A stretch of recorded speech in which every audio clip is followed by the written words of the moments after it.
হালিমউদ্দিন আকন্দ ময়মনসিংহের তারাকান্দা উপজেলার কোদালিয়া গ্রামের বাসিন্দা।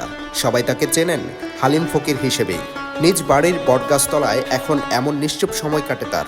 কয়েক মাস আগে ঘটে যাওয়া এক ঘটনার পর থেকেই তিনি ঘরবন্দি। আল্লাহ তুমি দেখো, তোমার কাছে আল্লাহ তুমি জানো। সম্প্রতি সেই ঘটনা ভাইরাল হয়েছে সামাজিক যোগাযোগ মাধ্যমে, যেখানে দেখা যায় বাউল ফকিরের মতো দেখতে এক ব্যক্তিকে ধরে জোর করে চুল কেটে দিচ্ছেন তিনজন লোক। প্রাণপণ চেষ্টা করেও নিজেকে ছাড়িয়ে নিতে ব্যর্থ হন বৃদ্ধ। ভুক্তভোগী সেই ব্যক্তির নামই হালিমউদ্দিন আকন্দ। আমার জীবন এইটাও না, এই চুল কাটার পরে এখন আমার মারি আছে, চুল কাটতে আমার গায়ে বেরিয়েছে, চুল কাটতে এখন আমার মরণ হয়েছে, বাড়িতে বাড়িতে না। আমি কোনো বেটা 10 পয়সা চাই না, কোনো বেটা কই না আমার খাওয়াই এটাও না, কোনো বেটা চা খাইতাম চাই না, কোনো বেটা পয়সা বিচাই না, তেও আমার এরকম ঘটনা করছে। পরিবারের সদস্যরা জানান, দীর্ঘ 30 বছর জট ছিল হালিমউদ্দিনের মাথায়। হজরত শাহজালাল রহমতুল্লাহ আলাই ও শাহপরান রহমতুল্লাহ আলাইয়ের ভক্ত তিনি। ফকিরি হালে ঘুরে বেড়াতেন নানা স্থানে। একদিন হঠাৎ করেই একদল লোক মেশিন দিয়ে মাথার জট, দাড়ি ও চুল জোর করে কেটে দেয়। হাঁটাচলা করতে পারে না, ঘরে ঘরে যেতে পারে না, খাইতে পারে না, এই ট্যাং নিয়ে আসতে পারে না। 15 দিন টানা তো এক টানা বেদনা ছিল এই চুল কাটার পরের দিন থেকেই।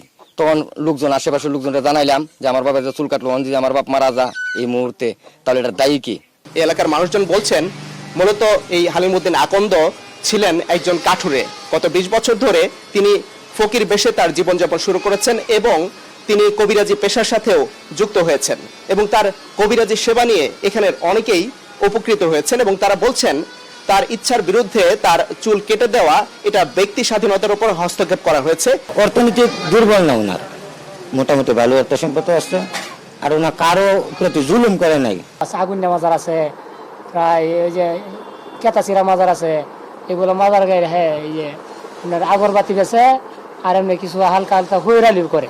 বালাই আচরণ, বালাই চলতেছে, কারো লগে কোনো দিনদা করে না, তার বাহি চলে।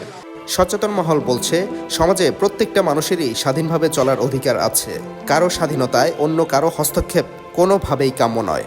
এই মুরব্বীকে জোর করে কাশিগঞ্জ বাজারে অনেক মানুষের সম্মুখে একটা বেইজ্জতি করছে।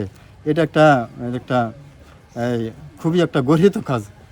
এটা কোনো সময় এটা ইসলাম ধর্মকে এটা সমর্থন করে না। কেউ কোনো ভিন্ন মতাদর্শী অবলম্বন করলো, সে একটা ধারায় থাকলো, যেরকম কোনো তরিকায় বা বৈষ্ণব, বাউল বা সুফি দর্শন এইগুলো সে ধারণ করলো। সেই ধারণ করার ক্ষেত্রে যদি কেউ কালো পোশাক পরে, লাল পোশাক পরে, কেউ দাড়ি রাখে, কেউ চুল লম্বা রাখে, কেউ জট রাখে, সেইটা তো আপনি কাইটা দিতে পারেন না। এটা কোনো মানবিক কাজের ভিতরে পড়ে না। বিষয়টি যখন টক অফ দি কান্ট্রি, তখন আনুষ্ঠানিক অভিযোগের অপেক্ষায় পুলিশ।